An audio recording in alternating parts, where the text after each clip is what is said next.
In Afghanistan, the death toll of an unprecedented cold wave has risen to 78 as temperatures in many parts of the country dropped to minus 30 degrees centigrade. Snowstorms have forced the closure of many key highways and roads, hampering the delivery of aid. It comes as a UN delegation led by Deputy Secretary-General Amina Mohammed has ended a 4-day visit meeting with senior Taliban officials in Kabul to discuss aid programmes and the participation of women. Well, let's cross live now to Kabul and my colleague Yalda Hakim. And Yalda, how did that meeting go? Well, Mariam, Amina Mohammed, the second in command at the United Nations and the most powerful woman at the UN, described those discussions with the Taliban government as tough, frank, but hopeful. She says it's important to keep the dialogue going, to keep engagement going.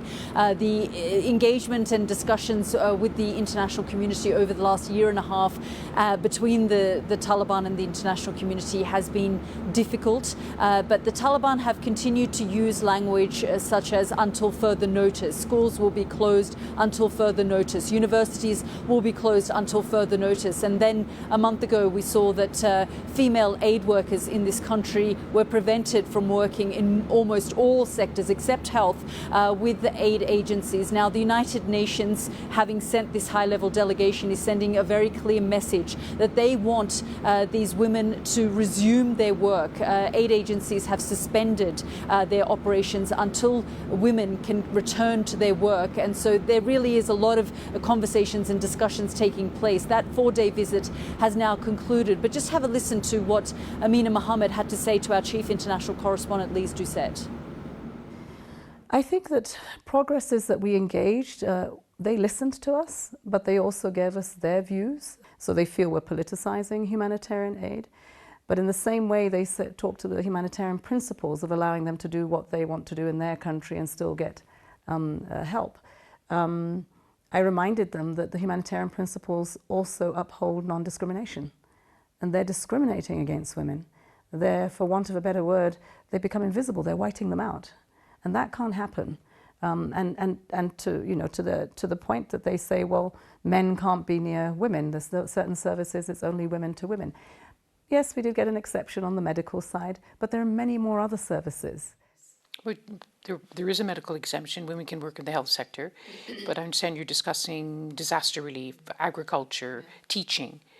Did you sense that there is concrete progress? Because it does seem to be urgent that progress be made. I think one thing that we've found since we've been here is that you speak to the Taliban, they all have the same line of the progress that they've made and the need for humanitarian services to continue. But these other hurdles that they have put in the way are to be resolved in the future. Now they've said in the near future. I think there are many voices we heard which are progressive in the way that we would like to go. But there are others that really are not. And I think that it is a struggle within them to bring those that are not forward too. So it's not just the pressure. I think the pressure we put and the support we give to those that are thinking more progressively is a good thing. So this visit, I think, gives them more voice and pressure to help the argument internally. And so the visit to Kandahar for me was very important. We were not going there to get them to reverse the bans, but we were going to have an engagement. That was Amina Mohammed speaking to Lise Doucette there. Well, the restrictions that women face in this country continue. As I said, girls over the age of 12 cannot go to school. Young women cannot go to university. Women cannot go to parks and gyms and use public baths. And really, they've been pushed out of the public eye. But there's also another crisis and issue that this country is grappling with, and that is the economic crisis. The economy has all but collapsed. I was at a market in central Kabul, and I asked some of the shopkeepers and people buying goods what life was now like for them. Have a listen. This is one of the busiest marketplaces and shopping districts in Kabul. It's often crowded and bustling. So much has changed about this country and this city, but the one thing that hasn't changed every time I come here is this area. It's remained the same. I am seeing fewer and fewer women. The ones I do see have their faces covered. They're nervous about speaking to us, nervous about our cameras. There's also another major crisis that this country is facing, and that's the economic crisis.